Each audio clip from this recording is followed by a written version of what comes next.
everyone, it's Leah and welcome back to my channel.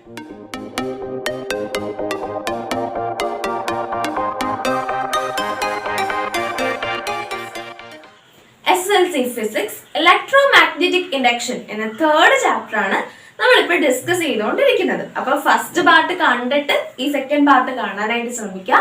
കണ്ടിട്ടില്ലാത്തവർക്കായിട്ട് ലിങ്കിന്റെ മുകളിൽ കാർട്ടിലും താഴെ description ബോക്സിലും കൊടുത്തേക്കാം, നിങ്ങൾക്ക് കയറി കാണാവുന്നതാണ്. അപ്പോൾ എൻ്റെ ഈ ചാനൽ ആദ്യമായിട്ടാണ് ആരെങ്കിലും കാണുന്നതെങ്കിൽ welcome to your family. Please make sure to subscribe. പിന്നെ അതിൻ്റെ അടുത്തുള്ള കുഞ്ഞ് ബെല്ലൈക്കൺ കൂടി ഒന്ന് എനേബിൾ ചെയ്തേക്കാം. ബെല്ലൈക്കൺ എനേബിൾ ചെയ്യുന്ന സമയത്ത് ഓൾ എന്ന ഓപ്ഷൻ കൊടുത്തതിനാൽ എൻ്റെ എല്ലാ വീഡിയോസിൻ്റെയും നോട്ടിഫിക്കേഷൻ നിങ്ങൾക്ക് ലഭിക്കുന്നതായിരിക്കും. എൻ്റെ ഈ വീഡിയോ ഇഷ്ടപ്പെടുകയാണെങ്കിൽ മാത്രം സബ്സ്ക്രൈബ് ചെയ്താൽ മതി. അപ്പോൾ നമുക്ക് ഒരുപാട് പറഞ്ഞ് ബോറടിക്കേണ്ട, എത്ര പെട്ടെന്ന് തന്നെ വീഡിയോയിലേക്ക് പോകാം. കഴിഞ്ഞ പാർട്ടിൽ എപ്പോഴെല്ലാമാണ് കറണ്ട് ഉണ്ടാവുന്നത്, ഒരു സോളിനോയിഡും ഒരു ബാർ മാഗ്നറ്റും വെച്ചുള്ള ഒരു എക്സ്പെരിമെന്റ് നമ്മൾ ചെയ്തു. മൈക്കിൾ ഫാരഡേയുടെ ആ എക്സ്പെരിമെന്റ് വഴി ഏതൊക്കെ സിറ്റുവേഷൻസിലാണ് കറണ്ടിന്റെ ഫ്ലോ ഉണ്ടാവുന്നതെന്ന് നമുക്ക് മനസ്സിലായി, മാഗ്നറ്റിക് നീഡിൽ ഡിഫ്ലക്ട് ചെയ്യുന്നതിലൂടെ അല്ലേ. അപ്പം നമ്മൾ ഇന്നത്തെ ക്ലാസ്സിൽ പഠിക്കാൻ പോകുന്നത് ഇലക്ട്രോമാഗ്നറ്റിക് ഇൻഡക്ഷൻ. എന്താണ് ഇലക്ട്രോമാഗ്നറ്റിക് ഇൻഡക്ഷൻ എന്നാണ്. അപ്പം നമ്മൾ കഴിഞ്ഞ ക്ലാസ്സിൽ എന്താണ് കണ്ടത്? whenever there is a relative motion between solenoid or the magnet, the flow of electric current takes place അല്ലേ. നമ്മൾ ഒരു സോളിനോയിഡും ഒരു ബാർ മാഗ്നറ്റും തമ്മിലുള്ള എക്സ്പെരിമെന്റ് കണ്ടു. അതുവഴി നമുക്ക് എന്ത് മനസ്സിലായി?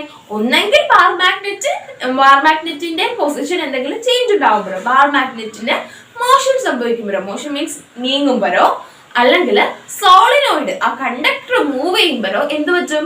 കറണ്ടിന്റെ ഫ്ലോ ഉണ്ടാവും നമുക്ക് മനസ്സിലായി. ഇത് തന്നെയാണ് ഇലക്ട്രോമാഗ്നറ്റിക് ഇൻഡക്ഷൻ എന്ന് പറയുന്നത്. എന്താണ് ഇലക്ട്രോമാഗ്നറ്റിക് ഇൻഡക്ഷൻ എന്ന് നമുക്ക് ഇന്നത്തെ ക്ലാസ്സിൽ വിശദമായിട്ട് പഠിക്കാം. അപ്പം നിങ്ങളുടെ ടെക്സ്റ്റ് ബുക്കിൽ മറ്റൊരു എക്സ്പെരിമെന്റ് തന്നിട്ടുണ്ട്. പേജ് നമ്പർ 47 ഒരു കണ്ടക്ടറും ബാർ മാഗ്നറ്റും തമ്മിലുള്ള എക്സ്പെരിമെന്റ് തന്നെയാണ്. നമുക്കിപ്പോൾ അത് ചെയ്തു നോക്കാനുള്ള നിവൃത്തിയില്ല, അതുകൊണ്ട് നമുക്കത് എങ്ങനെയാണ്, എന്തൊക്കെയാണ് സംഭവിക്കുന്നതെന്ന് പറയാം. അപ്പൊ എക്സ്പെരിമെന്റിൽ ഒരു സോളിനോയിഡും ഒരു ബാർ മാഗ്നറ്റും ഉണ്ട്. നിങ്ങൾക്ക് കാണാം ബാർ മാഗ്നറ്റിന്റെ ചുറ്റിനും മാഗ്നറ്റിക് ഫീൽഡ് ലൈൻസ് ഉണ്ട് അല്ലെ. അപ്പൊ നോക്കിയേ, ആ ബാർ മാഗ്നറ്റ് നമ്മുടെ സോളിനോയിഡിന്റെ അകത്തേക്ക് കൊണ്ടുപോവാണ്, സോളിനോയിഡ് അകത്തേക്ക് കയറ്റുന്നു. On which instance will the magnetic flux linked with the solenoid be less? ഏത് ഇൻസ്റ്റന്റിലാണ് ഈ സോളിനോയിഡുമായിട്ട് ലിങ്ക് ചെയ്തിരിക്കുന്ന മാഗ്നറ്റിക് ഫ്ലക്സ്, മാഗ്നറ്റിന്റെ ഫ്ലോയ് കുറയുന്നത്? Magnet is moved away from the solenoid. അപ്പൊ നമ്മൾ സോളിനോയിഡിന്റെ അടുത്തേക്ക് മാഗ്നറ്റ് കൊണ്ടുപോകുന്ന സമയത്ത് മാഗ്നറ്റിക് ഫ്ലക്സ്, മാഗ്നറ്റിന്റെ ആ ഒരു ഫ്ലക്സ് എന്ത് പറ്റും? കൂടുതലായിരിക്കും. പക്ഷെ നമ്മൾ സോളിനോയിഡിന്റെ അടുത്തുനിന്ന് നമ്മുടെ ബാർ മാഗ്നറ്റിനെ മൂവ് ചെയ്യുമ്പോൾ, when we move away the bar magnet from the solenoid, the magnetic flux linked with the solenoid will be less. ഇങ്ങനെ നിങ്ങൾ പഠിച്ചു നോക്കാം. സോളിനോയിഡിന്റെ അടുത്തേക്ക് മാഗ്നറ്റിനെ കൊണ്ടുപോകുമ്പോൾ മാഗ്നറ്റിക് ഫ്ലക്സ് കൂടുതലായിരിക്കും. മാഗ്നറ്റിന്റെ അടുത്തുനിന്ന് സോളിനോയിഡിന്റെ അടുത്തുനിന്ന് മാഗ്നറ്റിനെ മാറ്റുമ്പോൾ എന്ത് പറ്റും? മാഗ്നറ്റിക് ഫ്ലക്സ് കുറവായിരിക്കും. On which instance will the magnetic flux linked with the solenoid be greater? When magnet is moved into the solenoid. Solenoid അടുത്തേക്ക് മാഗ്നറ്റിനെ കൊണ്ടുപോകുമ്പോഴായിരിക്കും മാഗ്നറ്റിക് ഫ്ലക്സ് കൂടുതലായിരിക്കുക. On which instance does a change in magnetic flux linked with the solenoid occur? ഏത് സമയത്താണ് സോളിനോയിഡുമായിട്ട് link ചെയ്തിരിക്കുന്ന ആ magnetic ഫ്ലക്സിന് ഒരു change സംഭവിക്കുന്നത്? ഇപ്പോൾ ഒരു സോളിനോയിഡ് ഇങ്ങനെ സ്റ്റഡി ആയിട്ട് ഇരിക്കുകയാണ്, അപ്പൊ അവിടെ എന്തെങ്കിലും ചേഞ്ച് ഉണ്ടാവോ? ഇല്ല അല്ലേ.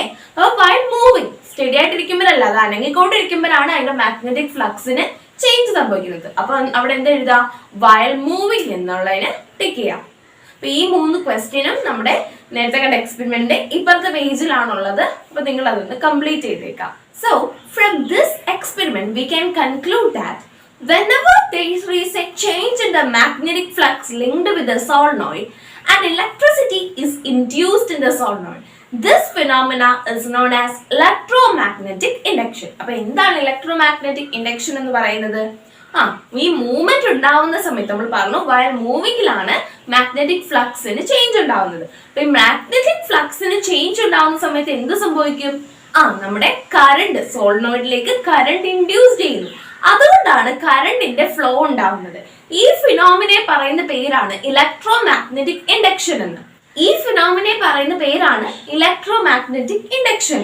അതായത് നമ്മുടെ കണ്ടക്ടറിനോ അഥവാ സോളിനോയിഡിനോ അല്ലെങ്കിൽ ബാർ മാഗ്നറ്റിനോ മൂവ്മെന്റിന് ചേഞ്ച് ഉണ്ടാകുമ്പോൾ, മോഷൻ സംഭവിക്കുമ്പോൾ എന്ത് പറ്റും? A magnetic flux linked with the solenoid ഉണ്ടാവുന്നു. ഒരു മാഗ്നറ്റിക് ഫ്ലക്സ് ഉണ്ടാവുന്നു. അതിന്റെ ഫലമായിട്ട് കറണ്ട് ഉണ്ടാവുന്നു. ഇതിനെയാണ് ഇലക്ട്രോമാഗ്നറ്റിക് ഇൻഡക്ഷൻ എന്ന് പറയുന്നത്. So what is the definition of electromagnetic induction? Whenever there is a change in the motion of the conductor, an EMF is induced to the solid. EMF means current. This phenomena is known as electromagnetic induction. Induced current in the direction affect in the factors എന്തെല്ലാമാണ്? Direction of the magnetic field and direction of the current. The British scientist John Ambrose Fleming discovered that the induced current will be its maximum when the conductor is moved perpendicular to the magnetic field. നമ്മുടെ കണ്ടക്ടറിന് perpendicular എന്താണ്? 90 degree വരുന്നതാണ് perpendicular. കണ്ടക്ടറിന് perpendicular ആയിട്ട് നമ്മൾ നമ്മുടെ കണ്ടക്ടറിനെ move ചെയ്ത് കഴിഞ്ഞാൽ ഉണ്ടാകുന്ന current എന്ന് പറഞ്ഞാൽ മാക്സിമം ആയിരിക്കും, ഏറ്റവും ഹൈ ആയിരിക്കും. ഇത് കണ്ടുപിടിച്ച ആരാണ്? ജോൺ ആംബ്രോസ് ഫ്ലെമിംഗ് എന്ന് പറയുന്ന ബ്രിട്ടീഷ് സയന്റിസ്റ്റ് ആണ്. അദ്ദേഹം അതിന്റെ ബേസിസിലൊരു ലോയും കണ്ടുപിടിച്ചു. ഫ്ലെമിങ്ങിന്റെ മറ്റ് 2-3 ലോ നമ്മൾ കഴിഞ്ഞ പാട്ടുകളിലായിട്ടൊക്കെ പഠിച്ചായിരുന്നു. ഈ ചാപ്റ്ററിൽ നമുക്ക് പഠിക്കാനുള്ള ലോ ആണ് Fleming's right hand rule. Fleming's left hand rule, right hand thumb rule എന്താണെന്നെല്ലാം നമ്മൾ പഠിച്ചാണ്. ഇവിടെ എന്താണ്? ഫ്ലെമിങ്സ് റൈറ്റ് ഹാൻഡ് റൂൾ ആണ് നമ്മൾ പഠിക്കാനായിട്ട് പോകുന്നത്. Right hand rule. Imagine a conductor moving perpendicular to the magnetic field. Stretch the forefinger, middle finger and the thumb of the right hand in mutually perpendicular direction. If the forefinger represents the direction of the magnetic field and the thumb represents the direction of the motion of the conductor, then the middle finger represents the direction of the induced current. What is Fleming's right hand rule? നമ്മുടെ right ഹാൻഡിലെ four ഫിംഗറും middle ഫിംഗറും തമ്പും mutually perpendicular direction, almost 90 degree angle വരുന്ന രീതിയിൽ വെക്കാം. അപ്പോൾ എന്താണ് സംഭവിക്കുക? തമ്പ് എന്തിനെ ഷോ ചെയ്യുന്നു? മോഷൻ ഓഫ് ദ കണ്ടക്ടർ, കണ്ടക്ടറിന്റെ മൂവ്മെന്റിനെ കാണിക്കുന്നു. ഇതെന്താണ്? Direction of the magnetic field ആണ്. നമ്മുടെ middle finger direction of magnetic ഫീൽഡിനെ സൂചിപ്പിക്കുന്നു. And our four finger shows the direction of the current. Four finger കറണ്ടിന്റെ direction, thumb motion of the conductor and middle finger shows the direction of the magnetic field. ഇതാണ് ഫ്ലെമിങ്ങിന്റെ right hand rule എന്ന് പറയുന്നത്. അപ്പൊ എന്താണ് ഫ്ലെമിങ്ങിന്റെ right hand rule എന്ന് എല്ലാവർക്കും മനസ്സിലായി കാണും. Now we are going to discuss about alternating current and direct current.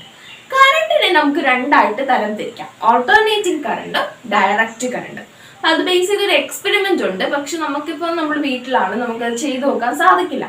അതുകൊണ്ട് തന്നെ എന്താണ് ഓൾട്ടർനേറ്റിംഗ് കറണ്ട്, എന്താണ് ഡയറക്റ്റ് കറണ്ട് എന്ന ഡെഫിനേഷൻ നമുക്കൊന്ന് നോക്കാം.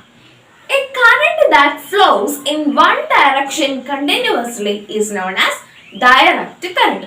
ഒരു ഡയറക്ഷനിൽ തന്നെ ചലിച്ചുകൊണ്ടിരിക്കുന്ന കറണ്ടിനെ പറയുന്ന പേരാണ് ഡയറക്റ്റ് കറണ്ട്. ഒരു ഡയറക്ഷനുള്ള ഡയറക്ഷനിൽ ചേഞ്ച് ഉണ്ടാവുന്നില്ല.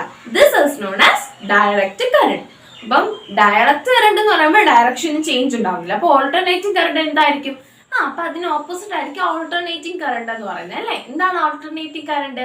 The current that changes it's direction at regular intervals of time is known as alternating current. Current ഓരോ ഇന്റർവെല്ലിലും അതിന്റെ ഡയറക്ഷൻ ചേഞ്ച് ചെയ്യുന്നതിനാണ് നമ്മൾ ഓൾട്ടർനേറ്റിംഗ് കറണ്ട് എന്ന് പറയുന്നത്. അപ്പൊ എന്താണ് ഡി സി കറണ്ട്, എന്താണ് എ സി കറണ്ട് എന്ന് നിങ്ങൾക്ക് മനസ്സിലായി കാണും.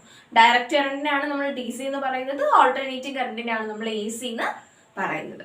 സോ നമുക്ക് ഇന്നത്തെ ക്ലാസ് ഇവിടെ വെച്ച് അവസാനിപ്പിക്കാം. എന്താണ് ഇലക്ട്രോമാഗ്നറ്റിക് ഇൻഡക്ഷൻ എന്ന് നിങ്ങൾക്ക് എല്ലാവർക്കും മനസ്സിലായി കാണും അല്ലെ? Whenever there is a change in the magnetic flux linked with the coil and EMF is induced in the coil, this phenomena is known as electromagnetic induction. Electromagnetic induction base ചെയ്ത് ഫ്ലെമിങ്ങിന്റെ right hand rule എന്താണെന്ന് നമ്മൾ പഠിച്ചു. അതുപോലെ തന്നെ എന്താണ് D C, എന്താണ് A C എന്ന് നമ്മൾ പഠിച്ചു അല്ലേ? ഇനി നമുക്ക് ഈ ഇലക്ട്രോമാഗ്നറ്റിക് ഇൻഡക്ഷൻ യൂസ് ചെയ്ത് വർക്ക് ചെയ്യുന്ന ജനറേറ്ററിനെ പറ്റി പഠിക്കാനുണ്ട്. അത് നമുക്ക് അടുത്ത ക്ലാസ്സിൽ പഠിക്കാം. അപ്പോൾ ഇന്നത്തെ ക്ലാസ് എല്ലാവർക്കും മനസ്സിലായെന്ന് ഞാൻ പ്രതീക്ഷിക്കുന്നു. നമ്മുടെ ഫിസിക്സിന്റെ ഫസ്റ്റും സെക്കൻഡും ചാപ്റ്റർ കണ്ടിട്ടില്ലാത്തവരാണ് നിങ്ങളെങ്കിൽ നിങ്ങളൊന്ന് കയറി കാണാം. അതിന്റെ ക്ലാസ് നമ്മൾ എടുത്തിട്ടുണ്ട്. ഒപ്പം തന്നെ അതിന്റെ ഇമ്പോർട്ടൻറ്റ് നോട്ട്സും ക്വസ്റ്റ്യൻസും അടങ്ങുന്ന PDF ഓരോ ക്ലാസ്സിന്റെയും അവസാനത്തെ പാർട്ടിന്റെ ഡിസ്ക്രിപ്ഷൻ ബോക്സിൽ ലിങ്ക് ഉണ്ട്. നിങ്ങൾക്ക് ഡൗൺലോഡ് ചെയ്ത് പഠിക്കാവുന്നതാണ്. അപ്പൊ അതിന്റെ എല്ലാം ലിങ്ക് ഞാൻ മുകളിൽ കാർട്ടിലും താഴെ ഡിസ്ക്രിപ്ഷൻ ബോക്സിലും കൊടുത്തേക്കാം, എന്ന് കയറി ചെക്ക് ചെയ്യാം. അതുപോലെ തന്നെ കെമിസ്ട്രിയുടെയും ഫസ്റ്റും സെക്കൻഡും ചാപ്റ്റർ നമ്മൾ എടുത്തു കഴിഞ്ഞു. അത് കാണാനായിട്ട് ലിങ്ക് ഞാൻ മുകളിൽ കാർട്ടിലും താഴെ ഡിസ്ക്രിപ്ഷൻ ബോക്സിലും കൊടുത്തേക്കാം. അതൊന്ന് കയറി കാണാം. അപ്പൊ നമുക്ക് ഇന്നത്തെ ക്ലാസ് ഇവിടെ അവസാനിപ്പിക്കാം. എൻ്റെ ക്ലാസ് ഇഷ്ടപ്പെട്ടെങ്കിൽ തീർച്ചയായും സബ്സ്ക്രൈബ് ചെയ്യുക. അതിൻ്റെ അടുത്തുള്ള കുഞ്ഞ് ബെല്ലൈക്കൺ കൂടി ഒന്ന് എനേബിൾ ചെയ്തേക്കാം. ബെല്ലൈക്കൺ എനേബിൾ ചെയ്യുന്ന സമയത്ത് ഓൾ എന്ന ഓപ്ഷൻ കൊടുത്തതിനാൽ എൻ്റെ എല്ലാ വീഡിയോസിൻ്റെ നോട്ടിഫിക്കേഷൻ നിങ്ങൾക്ക് ലഭിക്കുന്നതായിരിക്കും.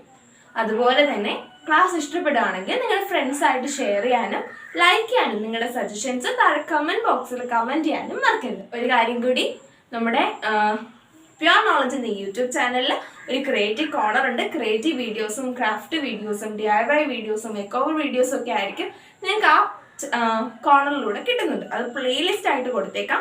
ആ പ്ലേലിസ്റ്റിന്റെ ലിങ്ക് ഞാൻ താഴെ കൊടുത്തേക്കാം ഡിസ്ക്രിപ്ഷൻ ബോക്സിൽ. അതും അങ്ങനെ ക്രാഫ്റ്റ് ഒക്കെ ഇഷ്ടപ്പെടുന്നവരാണ് നിങ്ങളെങ്കിൽ നിങ്ങൾക്ക് അത് കയറി കാണാവുന്നതാണ്. പഠനത്തിൻ്റെ ഇടയ്ക്കും ക്രിയേറ്റീവ് ആയിട്ടുള്ള കാര്യങ്ങളിൽ ഏർപ്പെടാൻ നാം ശ്രമിക്കാം.